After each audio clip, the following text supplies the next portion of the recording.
Eh bien, je vous dis bonjour. Je vous souhaite la bienvenue au Café des Lyonnes.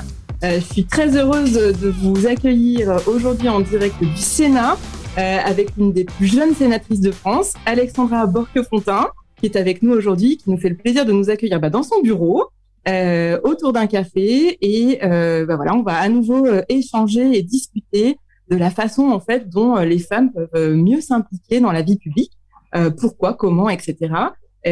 J'ai choisi d'inviter Alexandra parce que j'ai trouvé votre parcours assez incroyable.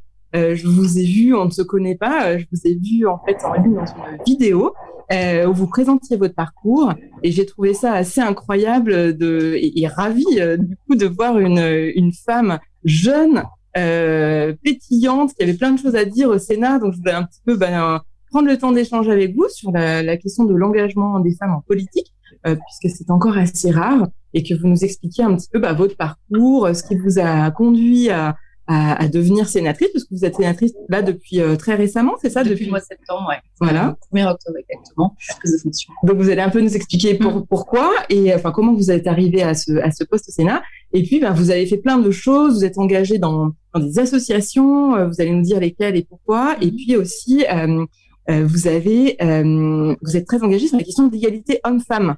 Et donc voilà, je voudrais qu'on en parle aussi dans cette émission.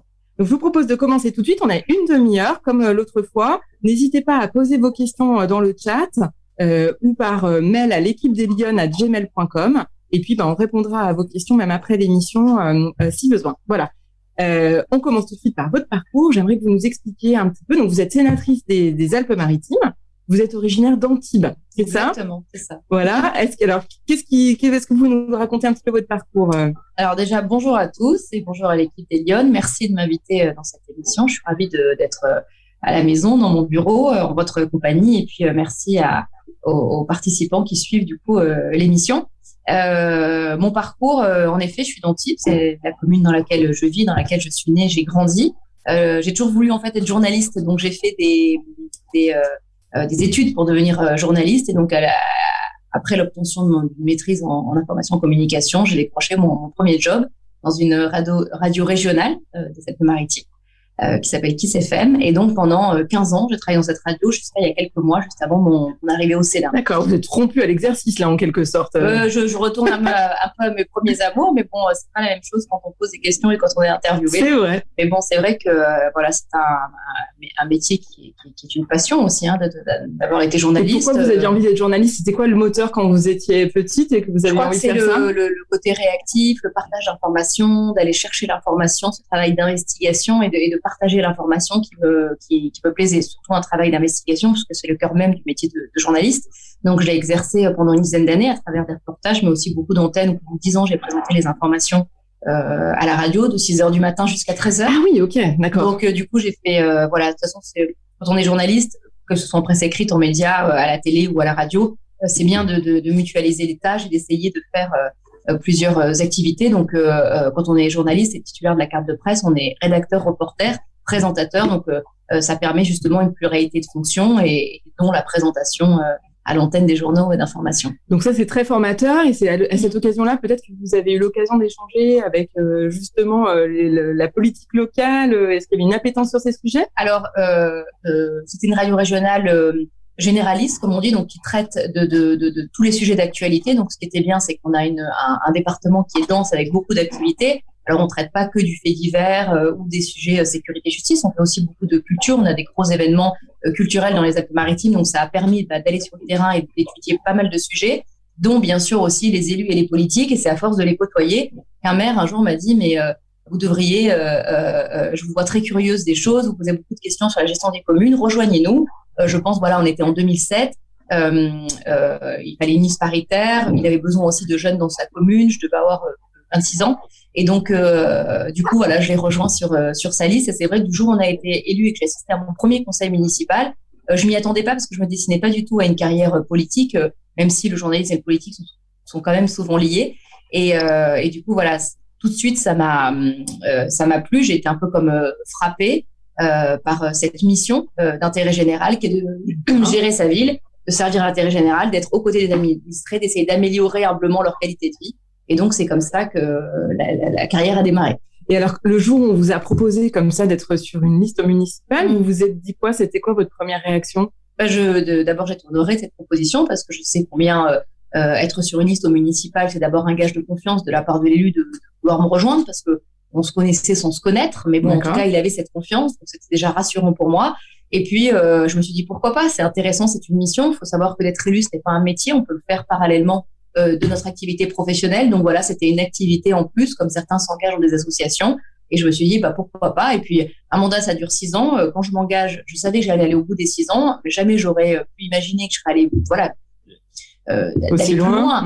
Mais bon, en tout cas, c'était passionnant ces 6 premières années au service de son territoire. Donc, il n'y avait pas de peur de s'engager sur quelque chose d'inconnu, un sujet, la politique, où les gens souvent se font des représentations un petit peu diffuses, on sait pas. C'est peut-être justement pour ça, en fait, c'était pour essayer de comprendre comment ça fonctionne. Et je pense que si l'ensemble des administrés, enfin des citoyens, savaient un petit peu plus peut-être comment est gérée une ville, peut-être ça serait moins critiqué, on la comprendrait mieux. Donc moi, c'était vraiment dans une démarche de comprendre comment fonctionnait une commune que j'ai accepté cette mission, et puis d'essayer au-delà de comprendre comment la gérer, d'essayer d'apporter ma pierre à l'édifice en essayant de laisser sa signature sur son année de mandat, en créant un événement. Voilà.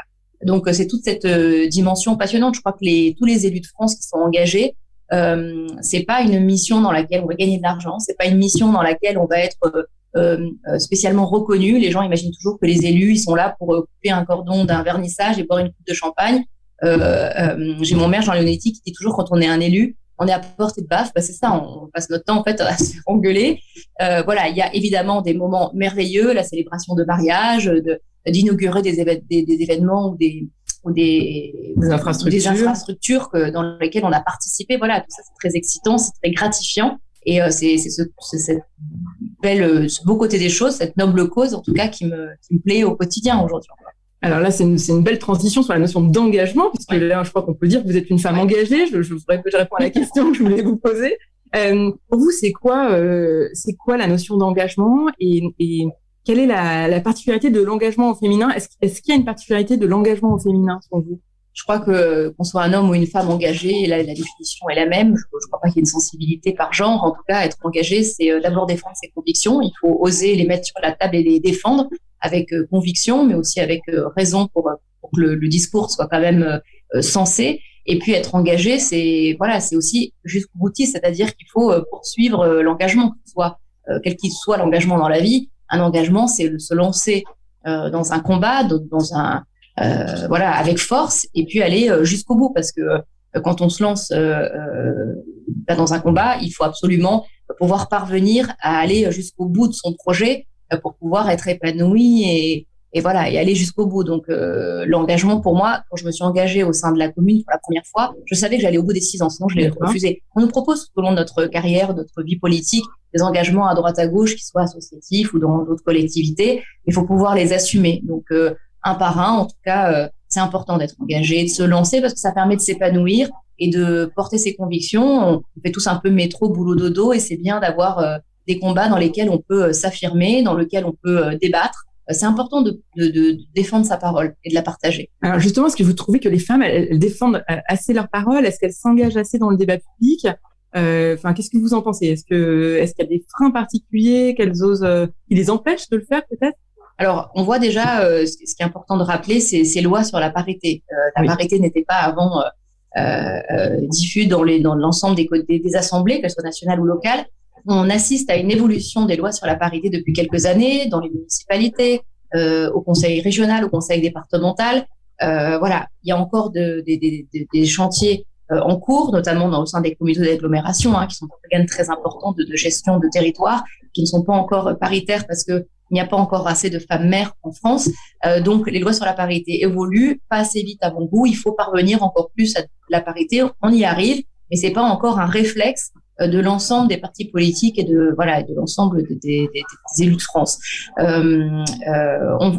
Les femmes ont déjà cette autocensure de se dire je vais pas y arriver, c'est pas fait pour moi, entre mon boulot, ma vie de famille, je vais être prise, etc. Donc il y a cette autocensure que les hommes ont beaucoup moins. Eux, ils ont plus confiance en eux et ils n'hésitent pas à se lancer. Une fois que les femmes sont lancées, on se rend compte qu'elles aussi, elles sont piquées au jeu et elles prennent toute leur place dans le débat. Maintenant, c'est toujours pas évident pour toutes les femmes réussir à prendre la parole dans une assemblée où il y a beaucoup d'hommes. Moi, j'y assiste vraiment au quotidien quand il y a des réunions avec une majorité d'hommes. On voit que les prises de parole sont souvent masculines. Les femmes osent moins, ont peur peut-être du jugement. Peut-être que les hommes, justement, ont moins ces réflexes ou cette peur du jugement. Ils se lancent et je pense que c'est ça aussi qu'on doit, on doit s'inspirer aussi de ce comportement-là, d'essayer aussi d'avoir plus confiance en soi. Il y a beaucoup de formations sur le fond, bien sûr, mais aussi sur la forme, c'est-à-dire réussir à prendre sa place dans le débat public. Et c'est très important qu'on se sente épanoui. Et il y a beaucoup de femmes. Je m'occupe aussi d'un réseau de femmes élues qui se sentent pas à leur place, pas légitimes pour aborder ces missions-là, alors qu'elles sont autant légitimes que leurs collègues masculins. C'est juste en elles, donc il y a ce travail à faire. Ce n'est pas une généralité, il y a des femmes qui assument pleinement leur place, etc. Mais on voit, et c'est clair, que majoritairement, quand même, les femmes ont un peu plus de mal à se lancer. Et donc, ce genre d'expérience, de devenir élue, justement, ça permet de s'épanouir et de prendre sa place. Alors, quand vous avez fait vos premiers pas, vous, justement, auprès du conseil municipal d'Antibes, ça? Alors, j'ai démarré au conseil municipal de Valoris-Golfe-Jean en 2008 et en 2014, ensuite, j'ai rejoint Antibes et Jean-Levis. Alors, quand vous faites vos premiers pas, est-ce que vous avez trouvé votre place facilement? Est-ce que vous avez des conseils à donner? Est-ce que vous avez tiré des enseignements, j'imagine, de ces premiers pas? Ou est-ce que tout de suite, vous avez été à l'aise comme un poisson dans l'eau? Alors, j'ai pas été à l'aise comme un poisson dans l'eau parce que quand on n'a jamais été élu et qu'on découvre comment est gérée une commune, c'est énormément de travail. Ensuite, on rejoint une communauté, un groupe qui existait déjà auparavant, si c'est la même équipe qui a été reconduite, une majorité en tout cas du groupe. Donc, quand on s'insère dans un groupe, moi, j'ai toujours une phase d'acceptation et il faut aussi qu'on m'apprivoise. Donc, j'ai une phase d'observation, énormément de travail pour pouvoir avoir la connaissance. Avant de parler, il faut quand même comprendre ce qui se passe. Donc, j'étais à l'aise parce que j'ai toujours été bien accueillie là où j'étais. Je crois que j'ai fait preuve partout où j'étais de respect envers mes collègues, respect de la hiérarchie, respect des valeurs. Et donc, il y a cette phase un peu d'adaptation, mais comme il se ferait probablement dans n'importe quelle personne qui arrive dans une entreprise, dans un nouveau travail, dans une nouvelle communauté. Il y a ce travail d'abord de terrain à faire, de repérage, d'acceptation, d'observation, qui ensuite permettent de libérer la parole et de travailler, et du coup, de partager. Et alors, ça vous a plu tout de suite? Est-ce que vous avez, comment vous avez dessiné votre parcours? Est-ce que vous vous êtes dit rapidement, finalement, oui, j'ai le virus de la politique et des politiques publiques et j'ai envie de continuer là-dedans? Est-ce que vous avez réfléchi? Est-ce qu'il y a des gens qui vous ont influencé peut-être? Alors, donc tout de suite, ça m'a plu. Je me suis dit, c'est vraiment une super mission que d'être élu au sein de son territoire et de défendre. Donc tout de suite, j'ai vraiment apprécié en tout cas cette mission. Ensuite, je me suis jamais fixé ni d'objectif ni un calendrier gradué d'évolution. Je veux dire, ces rencontres, ces propositions qu'on a pu me faire depuis une dizaine d'années maintenant. Alors, j'espère qu'elles sont méritées, que c'est la confiance qu'on me témoigne, mais en tout cas, je ne les ai absolument pas anticipées, je ne les ai pas demandées. C'est une question que j'avais, parce que vous me parlez de propositions, mais souvent on se demande, est-ce qu'en politique, il faut attendre qu'on vous propose ou est-ce qu'il faut enfoncer la porte et dire, moi, je suis intéressée, j'ai envie de faire? Moi, je n'ai jamais demandé à être là où j'en suis. Maintenant, j'ai toujours essayé d'exprimer à travers mon engagement, ma loyauté, mon travail, mon dynamisme, etc. J'ai essayé de transmettre ces valeurs-là pour que justement on puisse reconnaître l'engagement qui est le mien, ma sincérité et la motivation que je mets dans mon travail, mais que j'avais exactement le même comportement en entreprise là où je travaillais. Et donc je pense que c'est quand on donne des promotions ou des responsabilités à que ce soit un salarié, un bénévole, une personne, c'est la reconnaissance de son travail. Donc en m'engageant, des propositions ont été faites aussi. On m'a toujours dit, même si certains disent voilà, t'as monté les escaliers vite, t'as eu beaucoup de responsabilités, mais bon, je pense qu'elles sont méritées dans la mesure où, avec beaucoup d'humilité, je dis ça, mais je donne sans compter. On n'a pas d'horaire quand on est élu, parce que c'est pas un travail. Donc chacun y met ce qu'il veut et il n'y a aucune règle par rapport à ça. Celui qui veut venir qu'au conseil municipal, il vient au conseil municipal. On n'a pas à le critiquer là-dedans. Il y a des élus qui sont plus ou moins engagés en fonction de leur disponibilité et de leur engagement. Mais pas tous très bien être élus dans une commune.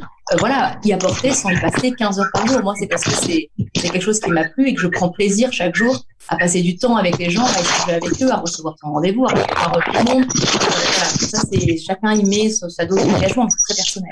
La question du temps, justement, revient souvent. Les femmes nous disent beaucoup, j'aurais pas le temps parce que je suis très engagée dans ma vie professionnelle, dans ma vie personnelle. On a souvent la responsabilité des enfants à la maison, donc on on a peut-être de peur d'emblée, on a peut-être l'impression qu'on n'arrivera pas à tout caser. Vous arrivez à tout caser manifestement. Alors, j'arrive à tout caser d'abord parce qu'il faut être très organisé. D'accord. Et il faut avoir une méthodologie à la maison pour que justement tout fonctionne. Donc parfois il y a des petits couacs quand on a un enfant malade, et ben du coup le planning qui est au cordeau, il cède un peu. Mais bon, il faut être organisé. Je pense qu'on peut complètement avoir une carrière politique, une carrière professionnelle et une vie familiale.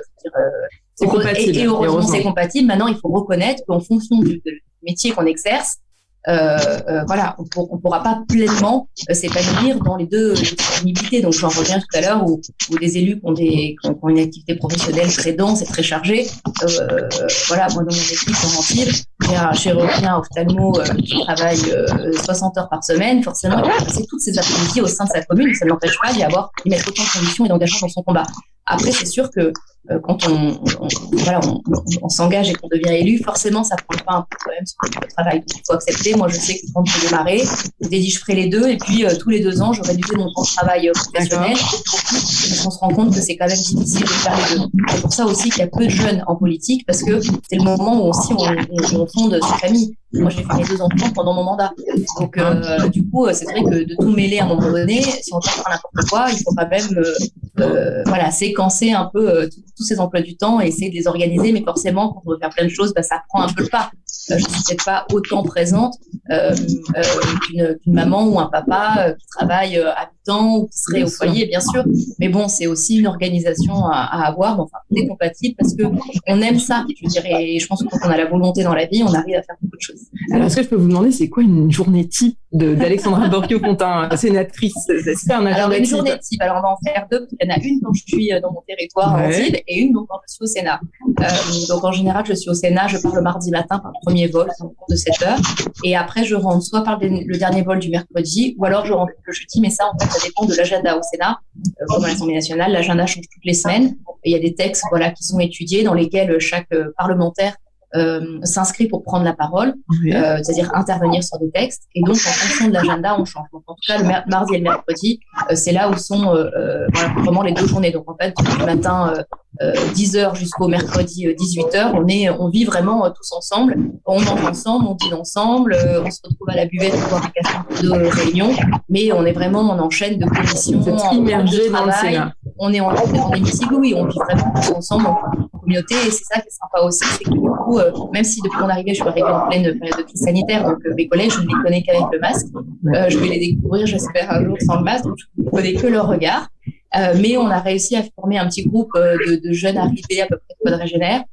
Et donc, ça nous permet de nous retrouver le midi ou le soir pour partager un repas, partager aussi des instants de convivialité, mais aussi travailler sur le fond et s'échanger un peu les bonnes pratiques, parce qu'on est arrivé en septembre, on cravache tous pour essayer de se mettre au niveau et d'essayer de suivre les textes, mais il y a encore des choses qui nous échappent, donc ça nous permet aussi d'échanger. Donc, ces 2 journées au Sénat, elles sont très denses parce qu'on enchaîne vraiment de réunion en réunion. Et puis, une journée type dans les Alpes-Maritimes. Le matin, j'emmène mes enfants à l'école. J'ai un bureau parlementaire à Antibes. Donc, en général, je reçois en rendez-vous. C'est rigolo. D'ailleurs, vous êtes mis en photo sur vos réseaux sociaux. Je le dis parce que c'était vraiment très étonnant avec votre permanence parlementaire. Je venais d'installer, de livrer mes meubles et de démonter. Oui, c'était très chouette. J'étais en suite et je me suis dit, tiens, je vais quand même annoncer l'ouverture de mon bureau. Et comme j'étais toute seule là-dessus, j'ai dit bon, je vais me faire un selfie. Et donc du coup, j'ai ouvert ce bureau aussi pour témoigner. Bon, d'abord, il me fallait un endroit physique pour travailler parce que à la maison c'est bien, mais on est un peu trop tenté quand on est à la maison à faire une lessive, à répondre au téléphone, etc. Donc du coup, je me suis installée en ville et ça permet surtout de recevoir du public. Donc du coup, je peux recevoir les gens qui me demandent des rendez-vous, quels qu'ils soient. Ça me permet, c'est un lieu de rencontre et d'échange. Et je l'ai voulu comme ça. J'ai pas voulu la permanence avec les drapeaux, la photo du président. J'ai voulu comme un peu un espace de coworking dans lequel mon équipe aussi peut aller travailler. En plein centre-ville pour témoigner de mon ancrage local et de ma disponibilité. Donc j'essaye en gros de faire les rendez-vous le matin et après l'après-midi je suis sur le terrain à la rencontre des élus ou sur des événements et puis après j'essaye vers 5h de récupérer les enfants, de les emmener à la maison de passer un petit moment avec eux et checker un peu les devoirs, c'est quand même important. Et puis bon, là, avec le couvre-feu de la crise sanitaire, c'est vrai que depuis 1 an, j'ai un emploi du temps pour tous les élus de France un peu réduit puisque les temps d'après-midi et les week-ends, il y a quasiment plus d'événementiel. Mais bon, sinon, en général, je repars à 18h pour aller justement sur des événements ou sur des réunions. Alors, vous êtes très accessible. Et comment on fait pour joindre Alexandra Borchio-Fontimp? Est-ce que c'est facile? C'est quoi la meilleure façon de vous joindre? Alors, pour me joindre, soit on peut passer par de manière traditionnelle le numéro de téléphone fixe, donc qui est assez disponible, que ce soit au Sénat, voilà, j'ai le téléphone qui est sur mon bureau ou dans mon bureau parlementaire. Après, donc, mon numéro de téléphone, beaucoup de gens l'ont, donc pour me contacter entre proches. Moi, c'est difficile qu'on réponde au téléphone, parce qu'en fait, toute la journée, on est sollicité. Donc, le mieux, moi, je trouve que c'est WhatsApp, parce que ça permet justement de pouvoir échanger, de faire des groupes de travail avec mon équipe. On échange énormément de cette manière-là. Et après, pour les gens qui n'ont pas mon numéro de téléphone, je veux dire, j'ai un site internet, un mail, je gère moi-même mes réseaux sociaux, donc je gère mes messageries. Donc, si on veut me contacter par LinkedIn, Twitter ou Facebook, voilà. J'essaye d'être très réactive et de répondre. Je confirme parce que je vous ai contacté par LinkedIn et vous m'avez répondu quasiment 4 heures après. C'est assez incroyable. C'est important, en fait. Ça me permet, moi, de garder les pieds sur terre, de voir aussi tout ce qui se passe. Voilà, j'ai envie de lire aussi les mauvais commentaires qu'on pourrait m'envoyer. Ça fait partie du job. Et donc, de pouvoir garder la main sur ces réseaux sociaux et de gérer, moi, je gère aussi ma messagerie, les mails. Donc, ça me permet, voilà, d'être au courant de tout ce qui se passe. Ça, c'est mon réflexe de journaliste. J'aime pas qu'une info m'échappe. Donc voilà, ça me permet de rester connecté. Alors après, je passe beaucoup de temps sur mon téléphone. Tous mes collègues me le reprochent en réunion de souvent être attirés par mon téléphone, mais bon, ça me permet justement, je peux garder quand même cette proximité avec les gens. Alors c'est sûr, voilà, je suis obligée un peu toute la journée de rester connectée pour pouvoir répondre à tout le monde, mais cette proximité pour moi c'est essentiel dans ma carrière, dans mon parcours. Voilà, d'abord j'aime échanger, j'aime les gens, nourrir leurs échanges. Et ça permet tout simplement d'aller sur terre. Quand on arrive au Sénat, c'est quand même un univers à part ici. Oui. Donc, on a un mandat local qui nous permet de rester connectés, mais je pense que, je sais pas, au 10 ans, 20 ans, on peut imaginer que, voilà, il y a des réalités qu'on peut ne plus percevoir. Moi, ça me permet quand j'écoute ce qu'on m'écrit, souvent on m'écrit pour des doléances. Donc, ça me permet quand même de me rendre compte de situations dramatiques qu'on a autour de nous, qu'on pourrait un peu oublié en étant ici. Alors justement, on va parler des questions d'égalité homme-femme parce que c'est un sujet que vous avez pris en main en arrivant au Sénat. Je crois que c'est ça, vous êtes partie d'une commission sur le sujet, en tout cas vous êtes investi sur ces questions. Pourquoi vous avez voulu aller... Alors j'ai toujours été attirée par le droit des femmes et par la défense des femmes, des violences conjugales, etc. Je suis conseillère départementale des Alpes-Maritimes. J'étais chargée de mission déjà égalité femmes sur ce sujet et en tant qu'adjointe au maire d'Antibes, j'étais aussi déléguée aux droits des femmes. Et donc je suis assez engagée sur ces thématiques. Je siège au Haut Conseil à l'égalité, qui est une instance nationale consultative, où on travaille tout au long de l'année sur ces questions-là. Donc c'est vraiment le sujet. Et au Sénat, bien sûr, je siège à la délégation droit aux femmes.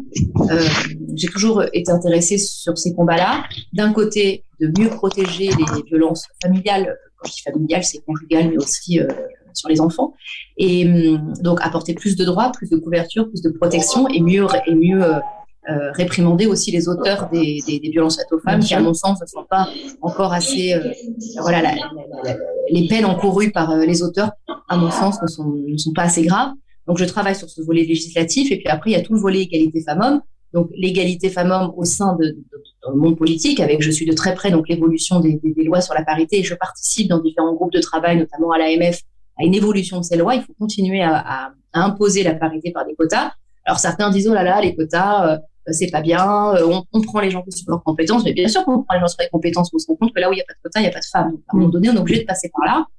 Il y a une question qui revient aussi sur les jeunes en politique. Doit-on mettre des quotas pour qu'il y ait des jeunes? Parce qu'on a du mal à recruter aussi des jeunes. C'est pour ça que c'est vrai que c'est prenant comme mandat et qu'on a plutôt des gens qui s'engagent quand ils ont terminé leur carrière parce qu'ils ont du temps. Et ça leur fait un peu une semi-retraite de se dire je suis en arrêt d'activité professionnelle et je me lance dans la politique.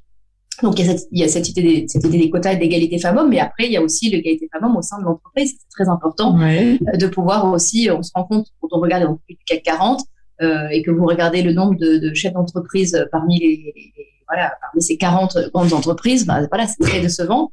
Il y a une loi qui s'appelle Copé-Zimmermann qui vient de fêter ses 10 ans, qui avait imposé un quota dans les conseils d'administration des entreprises du CAC 40, avec un quota de 40%. Le quota est respecté aujourd'hui, donc il a fallu passer par ces quotas, mais ça permet de replacer les femmes. Donc, dire que dans des entreprises ou dans des assemblées, il y a la parité, c'est bien, mais que les femmes aient accès à des responsabilités, c'est mieux. Ce fameux plafond de verre, donc on est en train de le percer progressivement. Mais bon, on voit aujourd'hui que la majorité de nos institutions sont dirigées par des hommes Et il faut qu'un jour, on ait une femme présidente de la République. Alors, on voit qu'il y a beaucoup de pays dans le monde qui sont arrivés. Pourquoi pas nous? Est-ce que le pays est prêt à voter pour une femme? On se rend compte aujourd'hui qu'il y a des présidentes de départements ou de régions, mais pas assez, bien sûr. Majoritairement, c'est des hommes. Voilà. Aujourd'hui, en tout cas, d'être une femme, je trouve que c'est un avantage parce que justement, il y en a peu, parce qu'il y a eu aussi probablement du fait qu'on a un président de la République assez jeune. Il y a une volonté de rajeunissement aussi. On voit qu'à chaque élection, on essaye de rajeunir. Et je pense que le pays a besoin de ça aussi, d'avoir des élus de différentes générations. Non pas que les jeunes du tout sont mieux que les anciens. Je pense qu'on a vraiment besoin aussi de l'expérience. Et cette complémentarité, elle est nécessaire. Essayer d'aborder les choses. Je pense qu'on n'a pas le même regard quand on arrive, comme moi, à 38 ans au Sénat, et ou quand on arrive à 70 ans, on peut pas avoir la même vision des choses parce qu'on n'a pas le même parcours, on n'a pas vécu à la même époque. La plupart des élus ici sont de la génération de mes parents. Donc, du coup, on n'a pas la même vision, mais c'est cette complémentarité qui est très intéressante et je pense que c'est bien de rajeunir et d'avoir aussi, un regard nouveau sur nos institutions. Alors, comment vous avez l'impression, vous, d'agir concrètement sur ces sujets? Est-ce que vous vous êtes emparé de thèmes particuliers que vous essayez d'avancer? Vous essayez de les faire avancer sur le terrain ou de manière législative? On en a un petit peu parlé tout à l'heure. Comment vous faites? Parce que je vois que vous êtes quand même quelqu'un, une fonceuse. On sent que vous êtes très dynamique, très engagée. Comment vous le traduisez concrètement? Alors, mon inconvénient, c'est que ma formation sur journaliste, c'est que tous les sujets me passionnent. Je n'arrive pas à me contenter. On conseille, quand on arrive ici, de choisir une thématique pour en devenir expert et pour être identifié comme tel. Peut-être que probablement d'ailleurs, j'arriverai à la même finalité, mais pour le moment, à chaque fois en fait qu'un texte est inscrit au Sénat, tout m'intéresse. Je prends beaucoup de plaisir à décortiquer le texte et à le comprendre, d'abord d'un point de vue personnel parce que c'est toujours enrichissant. Et à chaque fois, je me dis ou je dis à mon équipe, tiens, là on pourrait amender, là on pourrait intervenir là-dessus. Donc moi, toutes les semaines, je m'inscrirai pour prendre la parole sur des sujets. D'abord parce que ça m'intéresse. C'est aussi une façon de valoriser le travail de l'auteur d'un texte, de lui apporter sa contribution et de lui témoigner de l'intérêt. C'est très collaboratif comme façon de pratiquer. Ah oui. Alors, moi, je sais qu'à chaque fois que par exemple, hier, il y avait une proposition de loi d'un collègue sur les peines des condamnés terroristes qui ont été condamnés pour du terrorisme. Bon, bref. Et donc, du coup, j'ai essayé de proposer des amendements pour essayer d'enrichir son texte, mais pour lui prouver aussi l'intérêt que je trouvais à sa proposition de loi. Et voilà, de travailler tous ensemble. Moi, de toute façon, mon travail, je le fais que de manière collégiale parce que c'est comme ça qu'on avance. C'est de travailler ensemble les uns avec les autres. Et en plus, moi, de pouvoir prendre la parole régulièrement sur des sujets, ça me fait aussi du training. Ça me permet, d'apprendre. Moi, je viens d'arriver en mois de septembre dans un contexte un peu particulier. Donc, je me suis donné une année d'observation. D'accord. Je vais pas rester assis sur la chaise à regarder ce qui se passe pendant une heure parce que c'est pas dans mon tempérament. Mais j'essaye, tranquillement, de temps en temps, essayer de prendre la parole dans l'hémicycle, même si même si j'ai fait de la radio et qu'on a été élu pendant 10 ans, ma première prise de parole, ma première question de gouvernement, j'étais dans tous mes états, je me souviens même plus de l'expérience tellement elle était profonde. Et donc, j'essaye en tout cas de travailler sur un peu tous les sujets qui arrivent pour pouvoir me former aussi. Et alors, ça veut dire quoi concrètement d'être sénateur sur le terrain? Parce que on comprend le volet législatif. Mais en quoi, qu'est-ce que ça apporte d'être sénateur sur Alors, le Sénat, en fait, est la Chambre des collectivités. Elle représente donc les communes et leurs élus. Donc, en fait, le but du sénateur, c'est d'être à l'écoute des élus et de leurs problématiques sur le terrain. Donc, moi, je suis en contact avec les élus. Alors là, c'est une année un peu particulière, mais j'espère, dès le septembre, qu'on retourne à la vie normale, que les événements reprennent et qu'on va pouvoir reprendre nos déplacements et pouvoir aller à leur rencontre. Donc, c'est déjà le cas, dans les maires qui sont autour de ma commune ou par SMS, on converse par mail, on échange, on n'a pas besoin de se voir tout le temps physiquement, heureusement d'ailleurs. Et donc, ça me permet d'être à leur écoute. Donc, ça peut être chaque territoire, chaque commune a sa problématique. Nous, en plus, on est un département assez riche. Vous avez des grandes villes comme Nice et puis des petits villages de quelques dizaines, centaines d'habitants. Donc, du coup, les problématiques sont complètement différentes. C'est ça aussi qui est très intéressant, c'est qu'on ne dépend pas les mêmes choses. Donc, chacun nous fait part de leurs problématiques. Et nous, on est 5 sénateurs des Alpes-Maritimes. Alors, chacun plus ou moins a des thématiques, mais enfin, moi, pour l'instant, je n'ai pas encore de thématiques identifiées. Je suis à leur service. Et donc, l'idée, c'est de traduire et d'essayer de porter leur combat au Palais du Luxembourg pour défendre leurs intérêts. Donc, c'est beaucoup de rencontres sur le terrain et ensuite travailler sur le volet législatif des textes. Voilà, exactement. J'aimerais que vous nous disiez un petit peu, là, on va arriver au terme de l'émission, parce que je crois que vous avez une commission là qui va commencer dans quelques minutes. Pour vous, qu'est-ce que vous diriez la mesure que vous pourriez mettre en place? Vous êtes une femme engagée en politique. la mesure qui pourrait contribuer à ce que les femmes s'impliquent davantage dans le débat public? Est-ce que vous avez une idée? Est-ce que vous avez des idées peut-être, j'imagine? Pour que les femmes prennent place dans le débat public politique? Oui. Ouais. Eh ben, il faut faire évoluer les lois sur la parité. Il faut absolument légiférer, oui, parce que ça va pas encore assez loin. Alors, elle va pas aussi loin aussi parce qu'on n'a pas encore trouvé toutes les solutions. On n'a pas trouvé en fait la solution idéale pour pouvoir parvenir à la parité. Alors, quand c'est dans des municipalités, au département ou à la région, vous savez, c'est des listes, donc on peut alterner femmes-hommes, ça y a aucun problème. D'accord. Par contre, par exemple, au Sénat ou à l'Assemblée nationale, ce sont des scrutins qui sont différents. À l'Assemblée nationale, en fait, les gens votent pour une personnalité par circonscription. Oui. Il y a qu'un siège, donc on peut difficilement parvenir à une parité. Par contre, on peut proposer évidemment que les partis proposent davantage de femmes pour des circonscriptions qui sont gagnables, pas dans les circonscriptions, parce que c'est bien d'afficher on a 50 femmes et 50 hommes, par exemple, mais bon, si on met les femmes que dans les circonscriptions, le but à la fin, c'est que les élus soient paritaires. Donc, au sein de ma famille politique, on a des progrès encore à faire là-dessus. J'y contribue parce que je suis partie de l'équipe dirigeante de Christian Jacob à la tête des Républicains. Donc, on essaye en tout cas de promouvoir l'égalité femmes-hommes à travers notamment les partis ont un grand rôle à jouer là-dedans. De donner aussi, voilà, et dans son équipe dirigeante, de Christian Jacob, il a essayé en tout cas de féminiser aussi et de rajeunir parce qu'il y a besoin de ça. Je crois qu'il y a un vrai besoin au sein de nos institutions, mais c'est une attente aussi de la population. Quel conseil vous pourriez donner aux Lyonnes qui nous regardent, qui se disent bah tiens c'est vrai, moi je travaille, je suis chef d'entreprise ou même je suis cadre commercial, ça m'intéresse ce que nous raconte la sénatrice. Peut-être que je pourrais vouloir faire de la politique, mais je ne sais pas ce qu'il faut faire. Vous leur donneriez quoi comme conseil? Déjà, il faut suivre un petit peu l'actualité de sa commune, savoir si on a envie de s'engager. Je pense qu'un engagement dans la vie, probablement comme en entreprise, c'est aussi pour un homme ou une femme qui préside ou qui dirige. Moi, je me suis pas engagée, je me suis engagée au service de mon territoire, mais je me suis aussi engagée pour une équipe dans laquelle j'ai confiance et dans laquelle j'ai envie de travailler. Donc, c'est aussi la rencontre d'un homme, d'une femme, qui fait qu'on a envie de travailler à ses côtés parce qu'on a confiance en lui et que voilà, on a envie d'œuvrer de manière collégiale. Donc, il faut pas hésiter à se lancer, quel que soit le combat. Moi, je suis engagée aussi dans des associations caritatives. C'est pareil. En fait, il faut savoir ce qu'on a envie, quel que soit l'engagement. Je trouve que c'est bien de diversifier sa vie en ayant un mandat électoral ou en des engagements par ailleurs, que ce soit dans des réseaux, dans des associations, peu importe. En tout cas, c'est bien, je trouve, que de pas faire tout le temps, mais trop boulot dodo de temps en temps, de s'affirmer. Et puis, on peut choisir en s'engageant dans la politique, ça peut être, on voit qu'il y a une pluralité de métiers. On a de l'ouvrier jusqu'au directeur, jusqu'à tous les parcours sont représentés. Exactement, tous les parcours sont représentés. Ça veut dire que c'est pas réservé qu'à une certaine catégorie de la population. Il faut juste être conscient que ça demande du temps et que c'est pas si doré qu'on pourrait l'imaginer. Donc certains sont déçus parce qu'ils imaginent que en étant élu, on va avoir accès à tout, on va pouvoir distribuer des choses à tout le monde. C'est tout l'inverse.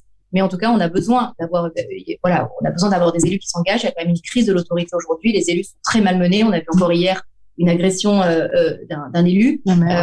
Donc, il faut qu'on continue en tout cas à donner envie aux gens de s'engager en ayant des parcours exemplaires et en montrant qu'on peut concilier les deux et que c'est un noble combat que de s'engager au sein de sa commune. Et voilà, il faut essayer de motiver les nouvelles générations à s'engager. En tout cas, tout est possible. J'ai réussi j'ai exercé mon activité professionnelle jusqu'à il y a 6 mois que j'arrive au Sénat. Après, ça devient très compliqué. On peut toujours avoir une activité professionnelle en parlementaire, mais à un moment donné, il faut faire des choix. On peut fonder sa vie de famille. Moi, j'ai fait des enfants pendant mon mandat. Donc, tout est possible. Il faut juste avoir la volonté, avoir ça dans les tripes.